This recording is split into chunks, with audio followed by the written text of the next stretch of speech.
Bismillahirrahmanirrahim. Ilmu dengan tidak menuntut ilmu. Makanya kalau ada majlis-majlis ilmu itu hadiri, dengar ilmunya. Walaupun bab kita belajar belum sampai, dimaafkan. Tapi seandainya kita abai, ngapainlah untuk ilmu. Nah ini hati-hati, hukumnya berdosa. Tadi terkait dengan masalah chat, guru kami mengingatkan, biasanya kalau mahasiswa itu kan ada chat-chat temannya nanya tugas, ya. Nah ini seperlunya aja, seperlunya saja. Jangan berlebihan, lagi ngapain? Nah ini udah berlebihan sebenarnya nih. Seperlunya aja. Itu yang diingatkan oleh guru-guru kami. Seperlunya aja. Bagi mahasiswa loh, bagi yang nggak pernah sama sekali nggak pernah berhubungan bersosial dengan laki-laki wanita, ngapain cek-cek wanita sampai minta nomor? Nah ini diingatkan ya sama-sama ya. Kalau ada cek-cek seperlunya aja. Tanya yang penting aja. Habis itu jangan panjang lagi. Nah itu bagi yang mahasiswa. Ini kita break sebentar dulu sambil menyiapkan pertanyaan sebelum kita lanjut kepada pasal berikutnya. Kita minta satu salawat dari Tuku Sandi.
وأجمل منك لم ترى قط عين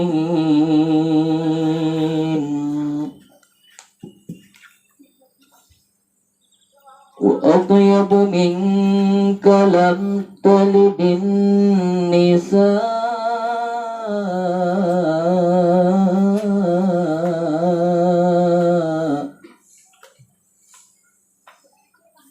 خلقت مبرأ من كل عيب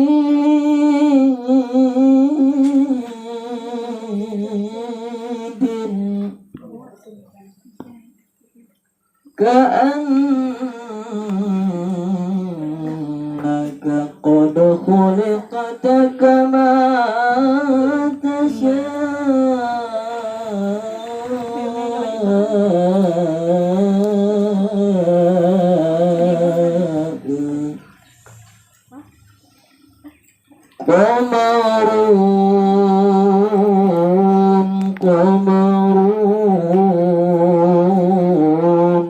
قمر سيدنا النبي قمر وجميل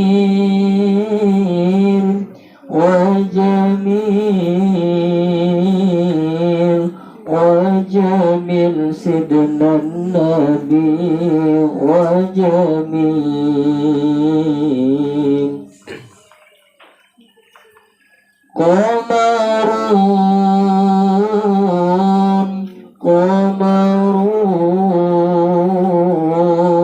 قمر سيدنا النبي قمر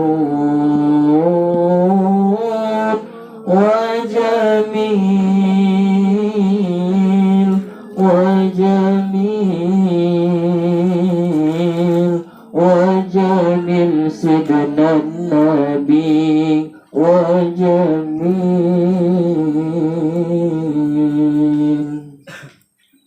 وكف المصطفى كالورد نادي الله الله وعطرها يبقى إذا ماتت الأيادي الله الله وكف المصطفى كالورد نادي الله الله وعدلها يبقى إذا مست أيادي الله الله وعم نوالها كل العباد وعم نوالها كل العباد وعم نوالها كل العباد حبيب الله يا خير البرايا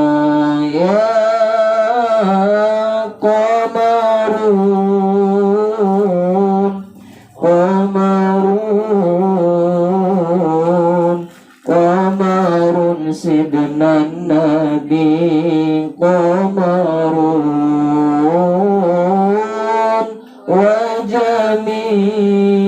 وجميل وجميل وجميل سيدنا النبي وجميل قمرون قمر سيدنا النبي قمرون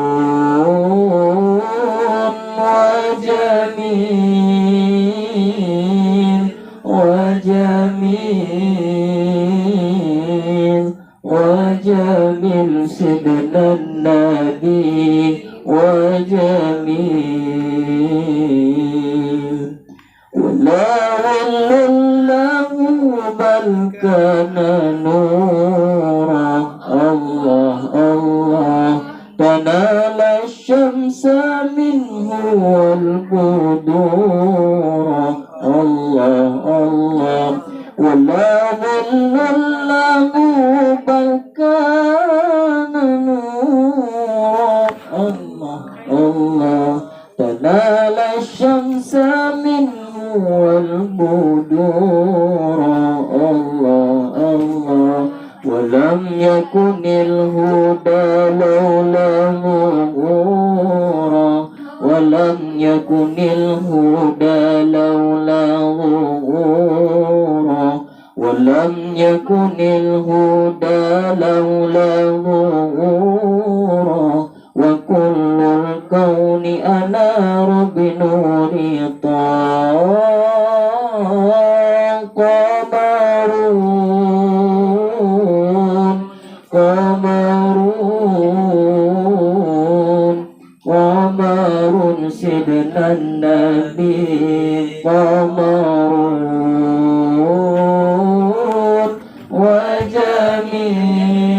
وجميل وجميل وجميل سيدنا النبي وجميل.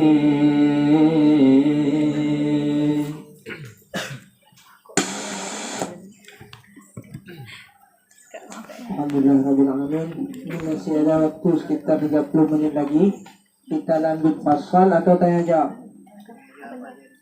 Tanya jawab ya.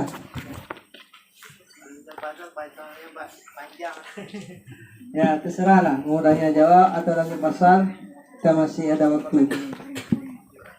Tuh hati-hati. Sambilan itu ya.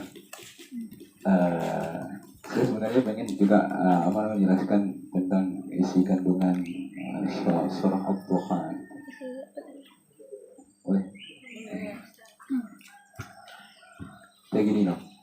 Sering tuh kita berhadapan dengan masalah-masalah kehidupan, musibah, masalah, terus hal-hal lain yang membuat hati kita gelisah, sedih dan segala macam. Itu hal yang lumrah terjadi dalam kehidupan, hal yang sering kita alami. Jadi setiap orang punya tekanan sendiri, punya problem sendiri, punya masalah sendiri, sehingga kadang-kadang naudzubillah sempat di antara kita itu berpikir, ya Allah, kenapa ini? Kenapa Allah nggak adil sama hidup saya gitu? Ya Allah, apa salah saya sehingga saya selalu berhadapan dengan masalah, selalu diberikan kesedihan, selalu gini-gini dan segala macamnya, sehingga berburuk sangka kepada Allah Subhanahu wa taala. Sebenarnya ketika dapat masalah seperti itu, kita harus ingat yang pertama. Kita harus ingat bahwasanya Allah Maha Pengasih lagi Maha Penyayang. Sebagaimana yang saya sampaikan di awal tadi, Allah pengertian luar biasa, Allah perhatian luar biasa, Allah sayang kepada hambanya luar biasa. Sehingga dalam satu hadis Nabi mengatakan, ma usiba abdun bi musibatin illa li dzambin lam yughfar illa biha aw li darajatin lam yakun yablighha illa biha. Seseorang hamba tidaklah Allah timpakan musibah melainkan dua alasannya. Cuma dua alasan, dua hikmahnya. Satu, karena dia ada dosa. Jadi dengan musibah itu, dosa itu bisa terhapus, bisa diampuni. Tanpa diberikan musibah, mungkin dosa itu tidak bisa dihapus. Jadi musibah itu sebagai bentuk kifarat atau sebagai bentuk penghapusan dosa dari Allah Subhanahu wa taala. Kemudian satu lagi hikmahnya, Allah berikan musibah, dosa nggak ada, dia nggak pernah maksiat, selalu menjadi orang yang taat. Satu lagi, Allah ingin mengangkatkan derajat. Karena tanpa diberikan musibah tersebut, maka dia tidak akan sampai kepada derajat tersebut. Misal, ketika ketika kita ingin naik kelas atau naik lokal, tentunya diberikan ujian-ujian tertentu oleh guru-guru yang ada di sekolah atau di daerah, di pesantren atau dimanapun. Tetap ada uji cobanya. Jadi untuk supaya kita diangkat derajat oleh Allah, salah satu jalan dan sebabnya ialah dengan diberikan musibah. Kemudian bagi kita yang mungkin sekarang punya masalah, atau bagi kita yang sekarang mungkin mengalami kesedihan, atau bagi kita yang mungkin sekarang banyak ditimpa hal-hal yang sebenarnya sudah tidak sanggup kita jalani, banyak-banyaklah baca surat Ad-Duha dan pahami kandungan, isi dan maknanya. Ini mungkin sebagian sudah tahu, sebagian kawan sudah tahu, tapi di sini mungkin sebagai ulang kaji bagi diri saya pribadi dan semuanya. Surat Ad-Duha Allah turunkan ketika Nabi dalam keadaan sedang bersedih, sedang dilanda oleh banyak masalah dalam perjalanan kerasulan beliau. Itu beliau tempat juga pada hari itu, ketika itu sebelum surat Al-Duha diturunkan, Nabi 14 hari tidak mendapatkan berita atau wahyu dari Allah. Jibril juga nggak datang. Kemudian dalam suatu riwayat ada yang mengatakan sampai sebulan lebih Nabi tidak mendapatkan wahyu atau pesan dari Allah Subhanahu wa taala. Sehingga banyak orang-orang kafir yang mengejek Nabi, mengolok-olok Nabi. Bilang, Nabi Muhammad itu Allah sudah nggak sayang lagi sama kamu. Allah sudah nggak peduli lagi sama kamu. Allah sudah tidak redha lagi kamu menjadi rasul. Sehingga Nabi pun bersedih, Nabi pun gelisah, gundah, karena mengingat apakah benar yang diucapkan oleh orang-orang kafirnya. Karena hanya itu berita dari Allah. Nabi rindu kepada Jibril, Nabi rindu kepada ayat-ayat Allah. Nah, di sini bisa tercok pelajaran, kita ambil intibar apa? Bahwasanya bukan hanya manusia biasa yang mendapatkan masalah, tapi sekelas Nabi pun, selevel dengan Nabi pun punya banyak masalah. Dan sebenarnya masalah atau musibah atau tekanan yang kita rasakan itu sesuai dengan posisi kita saat ini. Jadi sebenarnya musibah atau masalah yang dialami oleh Nabi jauh lebih berat, jauh lebih tertekan Nabi daripada manusia seperti kita-kita ini. Cuman Nabi adalah orang yang luar biasa bersih hatinya, luar biasa keikhlasannya, luar biasa ketabahannya, sehingga menjadi contoh bagi banyak umat bagaimana cara menghadapi masalah-masalah kehidupan. Kenapa saya sampaikan surat Ad-Duha? Kenapa enggak surat-surat yang lain? Surat yang lain boleh juga, tapi surat Ad-Duha yang ingin saya jelaskan ini mungkin lebih bisa dimengerti, lebih masuk ke dalam hati. Semoga Allah beri hidayah untuk kita semua. Yang pertama, ayat yang pertama. wadduha wal laili idza saja. Ayat yang kedua. Ayat ketiga, ma wadda'aka rabbuka wa ma qala. Yang surat ayat pertama dulu. Wadduha, demi waktu duha. Yang kedua, demi waktu malam ketika telah gelap. Kenapa Allah memilih dua waktu ini? Kenapa Allah memilih dua waktu duha dan waktu malam? Yang pertama, waktu duha. Waktu duha itu adalah sekitaran jam 9 atau jam 8 ketika matahari sudah sempurna keluar. Ketika matahari sudah sempurna keluar, sudah alam ini sudah terang, sudah banyak sudah dapat cahaya. Intinya sebelum terang itu datang, kita sudah melewati malam yang gelap gulita.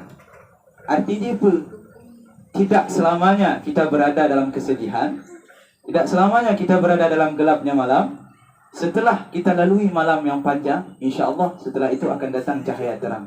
Setelah kita lalui kesedihan dan masalah hidup dengan kesabaran, dengan ketabahan dan ridha terhadap ketentuan Allah, setelah itu akan Allah datangkan kebahagiaan sebagaimana Allah datangkan waktu duha setelah gelapnya malam.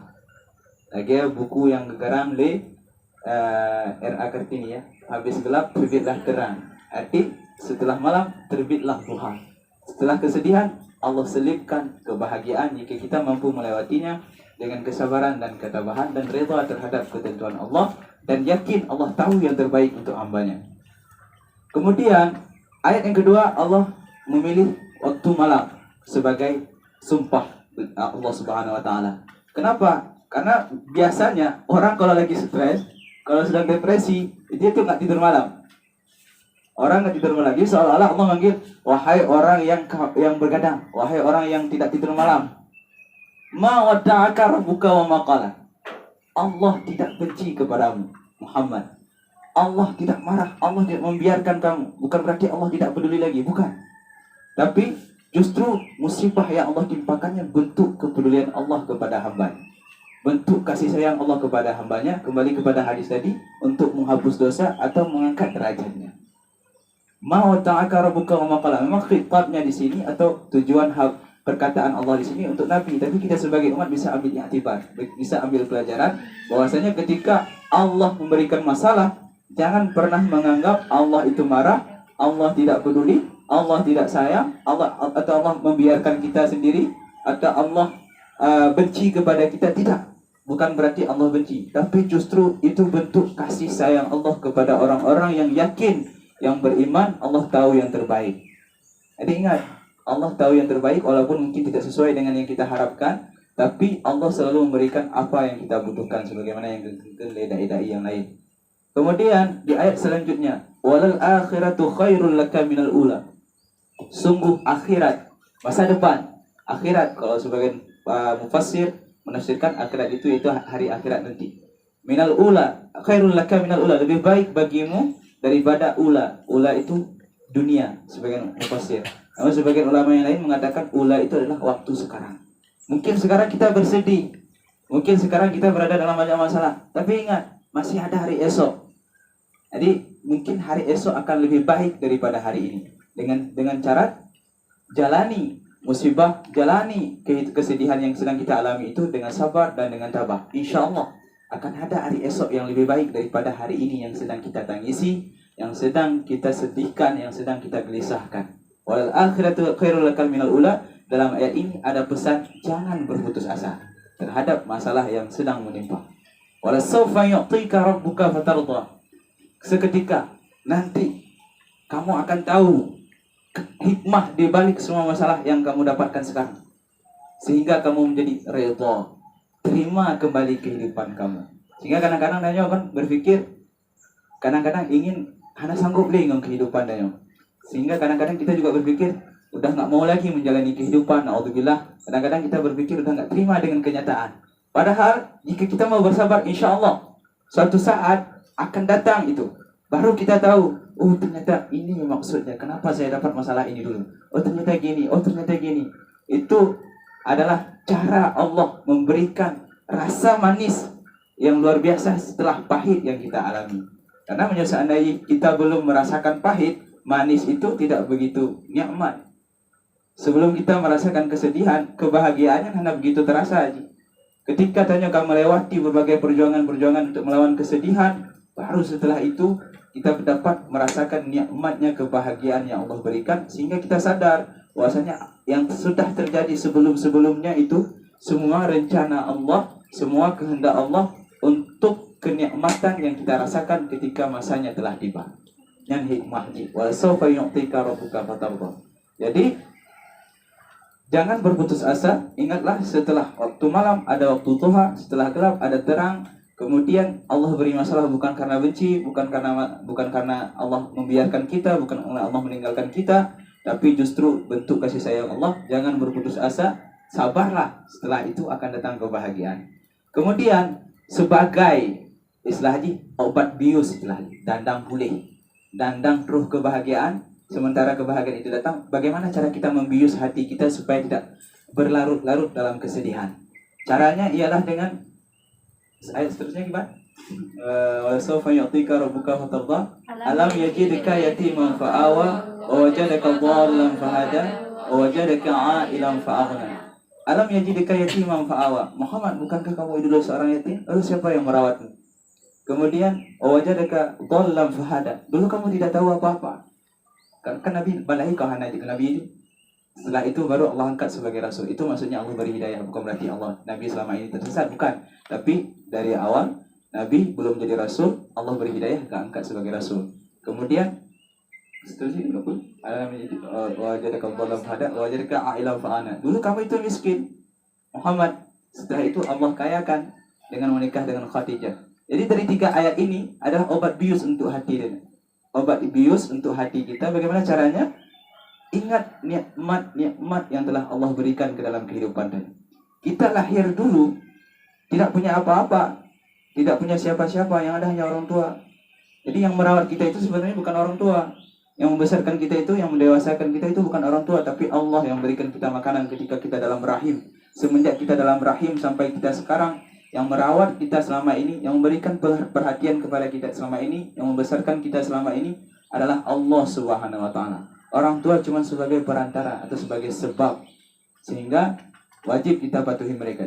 Yang ingin disampaikan utamanya semuanya adalah Allah yang laksanakan. Semuanya Allah yang kehendaki, semuanya Allah yang rawat, semuanya Allah yang beri makan, Allah yang ajarkan kita bicara, Allah yang ajarkan kita berjalan, Allah yang ajarkan kita cara melihat, Allah yang ajarkan cara memahami, dan Allah yang ajarkan semuanya dari kita nggak tahu apa-apa, tidak tahu berbicara, tidak tahu berjalan, tidak tahu bagaimana tidur, tidak tahu bagaimana caranya makan. Allah yang ajarkan kita semuanya. Allah yang beri kita makan selama ini. Allah yang rawat kita selama ini. Dan dulu kita lahir tidak membawa sehelai benang pun. Tapi sekarang buktinya kita sudah punya handphone, sudah punya pakaian, sudah punya tempat tinggal, sudah punya segalanya. Itu Allah yang kasih semuanya. Masa karena sedikit masalah yang Allah berikan, kita jadi lupa sebanyak itu anugerah yang Allah berikan. Masa bisa lupa? Jadi jangan karena sedikit masalah, sedikit musibah, kita menganggap Allah tidak adil. Padahal itu sedikit. Membandingkan dengan nikmat-nikmat yang Allah berikan, membandingkan dengan anugerah yang Allah berikan, itu tidak seberapa. Ibaratkan setetes dalam lautan. Musibah yang berikan Allah ibaratkan setetes dari lautan nikmat-nikmat yang Allah berikan. Tangan ini kalau kita beli badung, kalau seandainya kalau kita jual, ini kan sampai ratusan juta mungkin. Ginjal sampai ratusan juta, mata sampai ratusan juta, jantung sampai ratusan juta. Sebenarnya kita semua ini orang kaya sebenarnya. Punya aset miliaran. Di tubuh kita aja miliaran aset yang kita punya. Itu semua Allah yang kasih, free. Bahkan mana pakai ongkos kirim loh. Dan Allah yang berikan nikmat seperti itu, kita bisa lupa. Karena sedikit masalah kadang butuh menggebetan ataupun punya kabar sedih berlarut-larut segala macam. Padahal Masya Allah, Allah menghendaki memberikan masalah itu untuk kebaikan kita semuanya sebenarnya. Untuk kebaikan kita sebagai bentuk kasih sayang Allah Subhanahu wa taala. Jadi caranya ingat nikmat-nikmat Allah. Ketika bangun tidur, tanyakan ke diri masing-masing, kenapa saya masih hidup sampai sekarang? Itu tandanya Allah masih memberikan kesempatan untuk mendekatkan diri kepadanya. Kenapa saya masih bisa berjalan? Kenapa saya masih bisa melihat? Kenapa masih bisa mendengar? Kenapa saya masih waras? Itu tandanya Allah masih memberikan kesempatan untuk memperbaiki keadaan-keadaan dan untuk mendekatkan diri kepada Allah. Ingat nikmat-nikmat Allah. Saya masih punya tangan loh. Saya masih punya kaki loh. Saya masih punya mata. Saya masih punya telinga. Saya masih hidup paling kurang. Saya masih sadar. saya masih sehat. Itu nikmat Allah. Jangan lupakan. Jangan gara-gara masalah itu nikmat Allah itu jadi hilang, kabur semuanya. Jangan. Jadi jangan menganggap Allah tidak adil, jangan menganggap Allah itu benci kepada kita. Tidak. Masalah, musibah yang Allah berikan bentuk kasih sayang Allah. Buktinya dari dulu sampai sekarang Allah masih merawat kita. Allah masih memberikan kita kesehatan, bisa berkumpul seperti ini dalam majelis ilmu, alhamdulillah. Kemudian untuk obat bius selanjutnya. Seterusnya gimana? Kalau dihafal satu-satu susah ya. Wajadaka a'ilan fa'una fa'amal yatima fala taqhar. Maka anak yatim jangan hardik mereka. Anak yatim jangan hardik mereka. Kemudian wa ammas sa'ila fala tanhar. Ketika ada orang yang minta jangan biarkan, jangan abaikan. Artinya apa? Belajarlah dari mereka. Ini sebagai hikmah pesan dalam kedua ayat ini bahwasanya yang bersedih dalam dunia ini bukan kita doang, bukan cuma kita saja. Jadi banyak orang punya tekanan masing-masing. Makanya saya bilang maka orang punya tekanan masing-masing sesuai kualitasnya. Semakin tinggi kualitas seseorang, semakin tinggi pula tekanan yang dia rasakan. Semakin tinggi derajat seseorang di mata Allah, di sisi Allah, maka semakin berat ujian yang akan dialami. Bukan berarti seperti ulama yang sudah dekat dengan Allah, waliullah itu mereka sudah aman dari hidup dunia ini. Belum, mereka justru semakin berat godaannya, semakin besar ujiannya, semakin banyak masalah yang mereka alami. Jadi kita ini tidak seberapa dengan membandingkan mereka-mereka ulama-ulama membandingkan dengan Nabi, tidak seberapa tekanan yang terasakan, masalah yang terasakan, beban yang kita alami tidak seberapa membandingkan dengan mereka. Justru kita ini sangat masih kualitasnya masih jauh, sehingga karena masih jauh ujian kita pun masih jauh berat, masih kalah berat dengan ujian-ujian mereka-mereka yang sudah dekat dengan Allah. Maka sebagaimana kita yang sekarang menghadapi musibah, orang lain juga punya masalah masing-masing. Orang lain juga punya tekanan masing-masing. Jadi kalau curhat sama manusia itu percuma. Karena curhat kepada orang dia juga sebenarnya perlu curhat kepada orang lain. Jadi curhatnya sama siapa? Sama Allah. Kapan curhatnya? Waktu yang paling baik adalah sepertiga malam. Di sepertiga malam minta ampun kepada Allah, bukan minta jodoh sebenarnya. Nah, jadi sekarang sepertiga malam itu identik dengan jodoh. Sebenarnya bukan. Sepertiga malam itu adalah waktu yang paling lancar jaringan dengan Allah. Karena orang banyak tidur, tidak menggunakan kesempatan itu, sehingga hal yang paling pantas kita minta kepada Allah sebenarnya cuma minta ampun. Minta ampun, minta kasih sayang. Selain itu tidak pantas kita minta kepada Allah, karena bahkan kita semua sudah diberikan ini. Apa yang kita butuhkan sudah diberikan oleh Allah, tanpa kita minta pun sudah diberikan. Jadi yang paling pantas kita minta kepada Allah itu minta ampun, minta kasih sayang.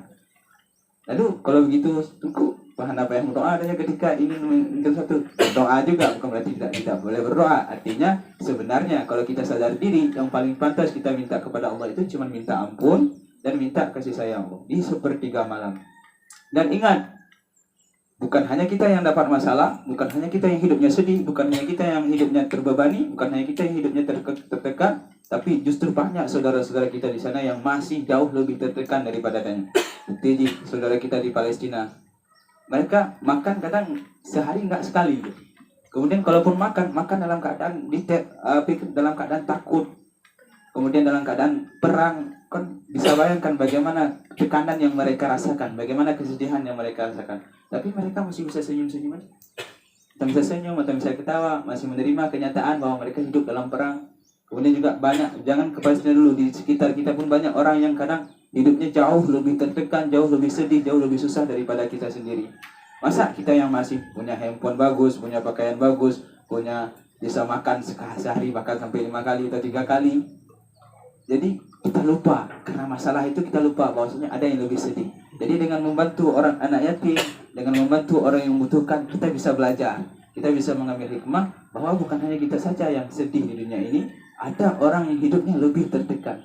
Wa amal yatima fala taqhar. Ini maksudnya supaya kita bergaul dengan mereka. Bergaul dengan anak yatim, bergaul dengan orang-orang yang membutuhkan, agar kita tahu bahwa kita tidak sendiri di dunia ini dalam kesedihan. Jangan bergaul dengan orang-orang kaya saja, dengan orang-orang yang mampu saja, bukan berarti tidak boleh. Jadi jangan hanya bergaul dengan mereka saja, tapi bergaul juga dengan orang-orang yang mungkin tekanannya lebih berat daripada kita, supaya kita tidak merasa sendiri, dalam kesedihan. Dan kemudian di ayat terakhir, fa amma bi ni'mati rabbika fahaddits. Sering-seringlah ungkap nikmat Allah. Jadi ketika cara mengungkapkan nikmat Allah itu yaitu dengan bersedekah atau dengan membantu orang lain, juga dengan menggunakan semua nikmat yang Allah berikan ini ke jalan-jalan yang diridhai oleh Allah. Sebagaimana sekarang kita diberikan kesehatan, diberikan kesempatan, diberikan kaki yang kuat, tangan yang kuat, telinga yang masih bersih, mata yang masih bersih. Dengan begitu kita datang ke majelis, intinya kita sedang mengungkapkan nikmat Allah Subhanahu wa taala. Juga sering-sering lihat ke, oh saya masih punya tangan rupanya, alhamdulillah. Saya masih punya kaki, alhamdulillah. Mata saya masih jernih, telinga saya masih jelas mendengar, kemudian saya masih bernafas. Sering-sering bicarakan itu pada diri sendiri supaya kita tidak lupa kepada nikmat Allah dan kita senantiasa selalu bersyukur kepada Allah Subhanahu wa taala. Memang dalam surat Ad-Duha di sini khitabnya kepada Rasulullah atau orang keduanya adalah Rasulullah, tapi kita sebagai umat juga bisa mengambil pelajaran dalam ayat ini, mengambil iktibar untuk menjalani kehidupan sehari-hari sehingga kita menjadi orang yang lebih ridha, orang yang lebih ikhlas menjalani kehidupan. Bahkan kalau misalkan ada orang yang merendahkan, kalau misalkan ada orang yang menghina, kalau misalkan kita mendapat banyak masalah, kita sudah tidak marah lagi karena kita tahu semuanya adalah dari Allah Subhanahu wa taala. Kalau misalkan orang menghina, itu tandanya Allah menegur kita. Kalau misalkan orang memuji, itu tandanya Allah mengingatkan kita untuk bersyukur kepada Dia. Dengan begitu, insya Allah kehidupan kita akan terasa bahagia, walaupun tidak punya harta yang banyak, walaupun tidak punya kemewahan, tapi hati kita menjadi hati yang kaya. Karena makna kaya di sini bukan banyak harta sebenarnya. Orang yang sudah punya banyak harta itu belum bisa dikatakan kaya. Karena arti kaya sebenarnya sudah tidak perlu apa-apa. Jadi kalau sudah punya mobil masih pengen punya pesawat, itu masih miskin dia itu. Karena arti fakir orang yang perlu. Kalau masih ada kata perlu, ada kata pengen, fakir orang yang pengen, orang yang perlu, masih ada kata pengen dalam dirinya, berarti dia masih miskin. Kalau masih ada kata pengen dalam dirinya, berarti dia masih miskin. Kalau kita sudah memiliki hati yang kaya, kita sudah memiliki sifat qanaah, sifat merasa cukup dengan apa yang Allah berikan, jadi kita sudah tidak ingin apa-apa lagi. Tidak ingin mobil, tidak. Kalaupun punya, sudah tidak ingin yang lain. Kalaupun sudah punya harta yang banyak, sudah tidak menginginkan yang lebih dari itu. Apa yang kita punya sekarang, itu saja yang kita syukuri. Itulah sifat qanaah, arti sifat kayanya hati. Sehingga dengan kaya hati, kita tidak pernah iri dengan orang yang memiliki banyak harta, karena belum tentu orang punya banyak harta itu bisa dikategorikan kaya. Kalau dia masih punya atau masih ada kata pengen dalam hatinya, maka dia masih orang yang fakir, masih orang yang miskin dalam pandangan Allah Subhanahu wa taala. Sekian pertanyaan dari ayat tersebut atau dari penjelasan yang disampaikan. Semoga bermanfaat. Jadi sebenarnya untuk menegur diri sendiri ya. Karena untuk menegur diri sendiri, untuk diri sendiri sebagai ingatan juga mungkin jika berfaedah buat teman-teman semuanya juga alhamdulillah. Semoga berkah dan bisa dimanfaatkan dalam kehidupan sehari-hari. Banyak baca surah Al-Duha ketika sedang bersedih, sedang gelisah, sedang gundah, sedang punya banyak masalah, baik masalah dengan keluarga, masalah dengan teman, masalah dengan sekeliling dan segala macamnya. Banyak-banyak baca surah ini. Insyaallah akan menjadi obat penenang dalam setiap pikiran. Kemudian satu lagi, obat bius untuk masalah adalah istighfar. Banyak-banyak minta ampun. Karena kata Nabi, aksaru minal istighfar, berbanyaklah istighfar. Siapa yang berbanyak istighfar, setiap kegelisahannya Allah akan tenangkan, setiap masalahnya Allah akan beri jalan keluar, dan Allah akan berikan dia rezeki tanpa perlu usaha. Tanpa perlu usaha. Yang hadis Nabi. Dan Nabi bukan mungkin berbohong, cuma mungkin berbohong. Jadi kalau punya banyak masalah, banyak minta ampun kepada Allah, insya Allah masalahnya akan selesai, hatinya akan menjadi hati yang tenang. Sekian. Ada pertanyaan? Yang kurang jelas.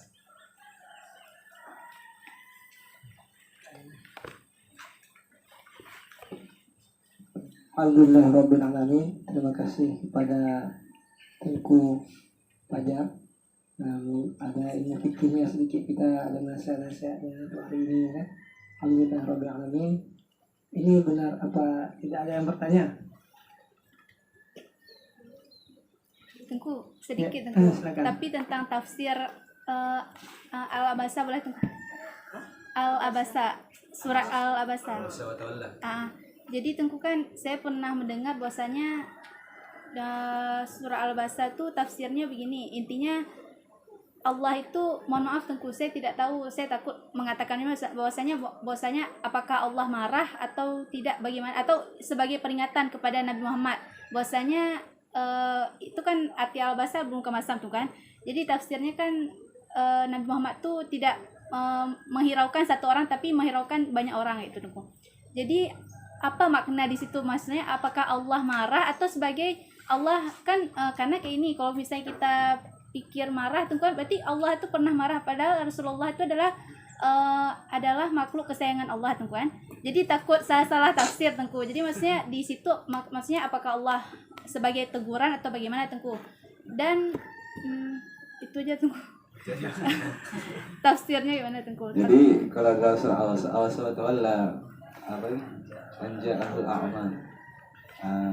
Karena di situ kan pada saat itu Nabi banyak memberi peringatan kepada orang-orang yang masih kekeh dengan kekafirannya, kan? Masih batat ataupun masih berpegang teguh kepada ajaran sebelumnya, sehingga orang-orang yang sudah masuk Islam ini kan kadang mungkin sedikit terabaikan ketika itu.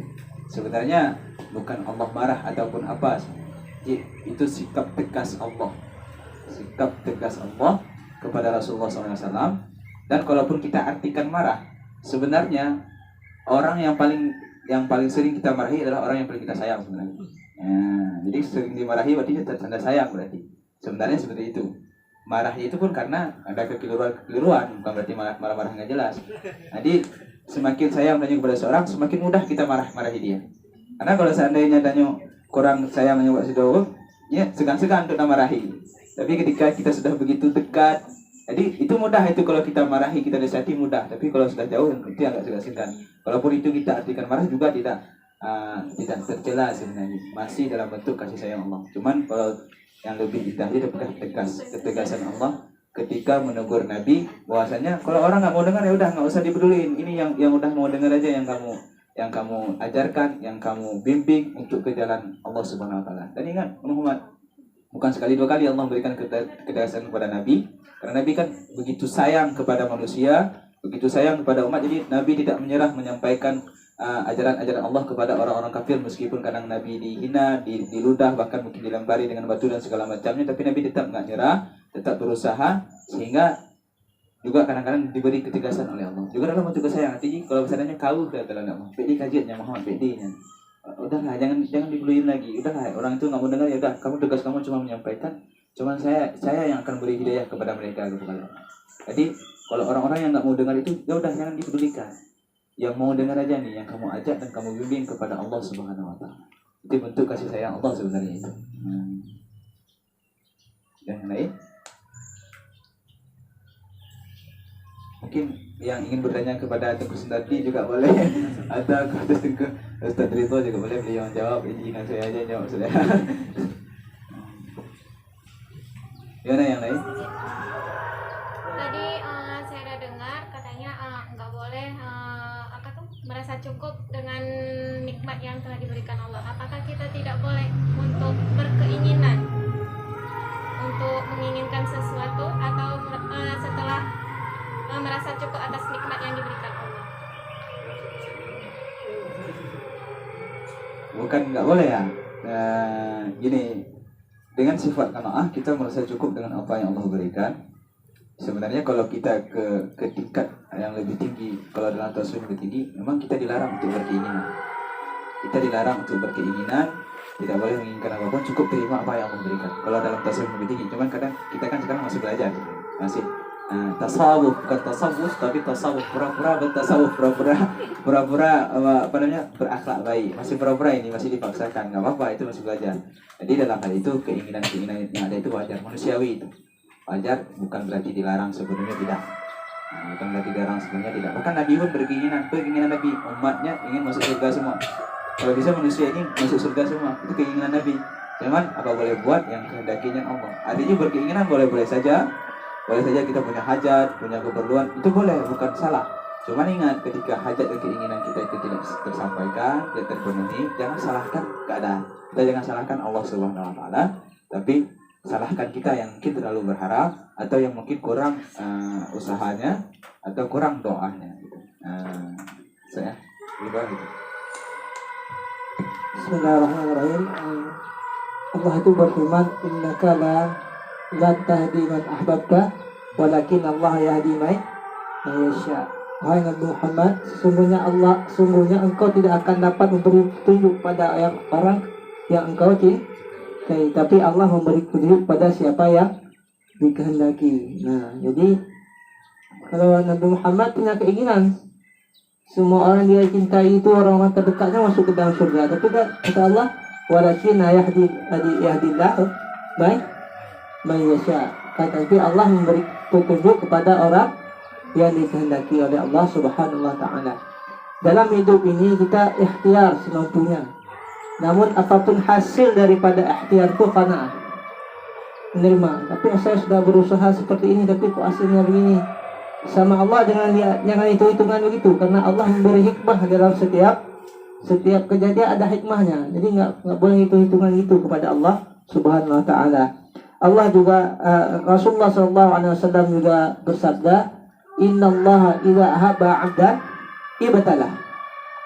Sesungguhnya Allah apabila mencintai seorang hamba ibtalah. Allah akan memberi kepadanya ujian untuk menaikkan derajat. Allah mencintai nabinya, Allah uji dulu.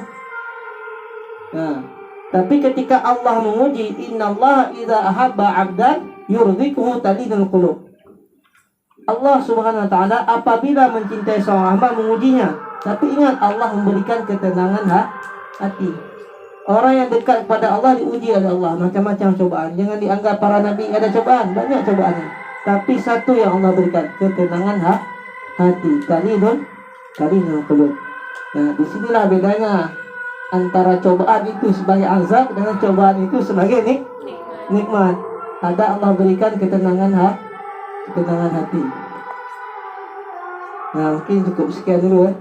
Selama waktu pun sudah 2. Inilah hadirnya kita di majelis ilmu ini, menjadi majelis sholawat, menjadi majelis zikir, menjadi majelis ilmu, kita jadi tenang. Kalau kita sumpek misalnya, dengar musik lah 1 jam, habis dengar itu sumpek lagi kita, kan? Nggak hilang, ini menghilangkan sesaat. Apalagi sumpek jalan-jalan ke pantai lah, pulang ke rumah sumpek lagi lah, ingat lagi masalah itu. Tapi ketika kita bersolawat, kan, hati ini tenang, insyaallah. Tenangnya itu lebih tahan lama. Nanti buat dosa lagi baru gelisah lagi. Nah, kalau kita dengar musik itu cuma sebentar aja sumpahnya, nanti habis itu sumpah lagi. Jalan-jalan pusing kali, jumpa kawan, ngobrol-ngobrol, curhat-curhat, sumpah lagi nanti. Coba kita mendekat kepada Allah, kan? Ketenangan itu lama terasa. Apabila kita jauh dari dosa. Nah, mungkin cukup sekian dulu. Kita minta doa dulu dari kita.